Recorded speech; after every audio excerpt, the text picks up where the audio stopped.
trick. Ah, young people are so handy. Younger people have bundles of energy, and older people have a wealth of wisdom. Each have their strengths. Speaking of youth, do you know what? It's been 50 years this year. Oh, so it has. Goodness, how the time flies. You barely notice as the years go by, but then suddenly 50 years have passed.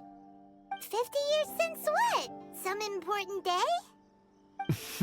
Well, if you must know, it was 50 years ago, back in the days when this young lady was still trying to win me over, that... Oh, stop trying to impress them. We both know you were the one who was hopelessly smitten and desperately trying to win my affection. Well, maybe you're right. 50 years ago, I proposed to my wife at the Naganahara fireworks show. We've been together ever since. To tell the truth, I was still a little uncertain. I wasn't sure what I was doing when I walked into the Naganahara's shop and ordered my firework. Even as it was rising up into the sky, I still had no clue what I was going to say. But then it exploded, the sky lit up. I looked back at her and saw her eyes twinkling in the light of the fireworks. Before I knew what was happening, apparently, I'd already said it. And, well, she'd said yes. 50 years. In some ways, it's a long time. In others, it's no time at all. Really, it's just a number.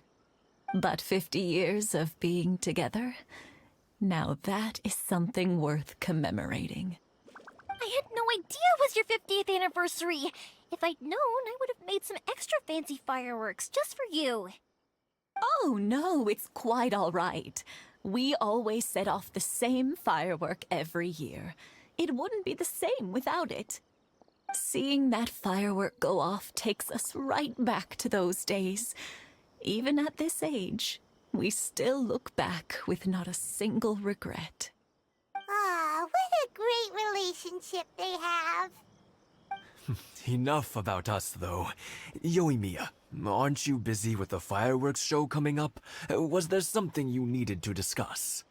Yeah, it's a difficult thing to talk about, but here goes.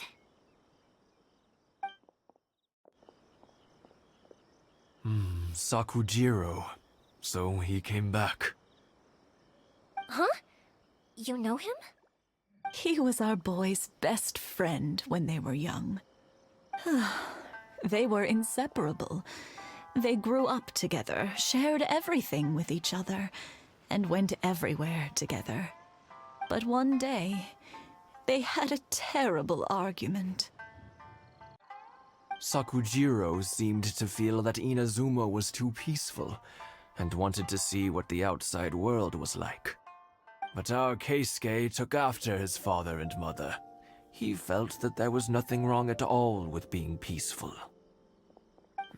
You know what children are like. They get terribly worked up about these sorts of things. In the end, Sakujiro stormed off, and that was that. I see. Keisuke said nothing to me or my wife about the fight. We could sense that he was very hurt by it, but he didn't want to talk with us about how he was really feeling. Eventually, whether out of pent-up anger or for some other reason, he joined the Tenryou Commission. He rarely comes home anymore. If it was anything else, I could talk to Keisuke, and I'm sure he'd be willing to help. But since it's Sakujiro, I don't feel there's any way we can get involved. What a strange coincidence. Who'd have thought? I understand now. When I asked Sakujiro why he came back, he just said because of past mistakes and wasn't willing to elaborate. Now I finally understand why he can't decide what to do. Two best buddies in childhood. One grows up to join the Tenryou Commission, the other grows up to join the Tenryou Commission's most wanted list. Well, no worries. worries. If that's the case, then never mind. We can find some other way to help Sakujiro. There's no need to make things difficult for you. This sounds like something for Sakujiro and Keisuke to resolve between themselves. Yes. It'd be so nice if they could go back to the way things were. I think after all these years, they ought to let go of their grudges.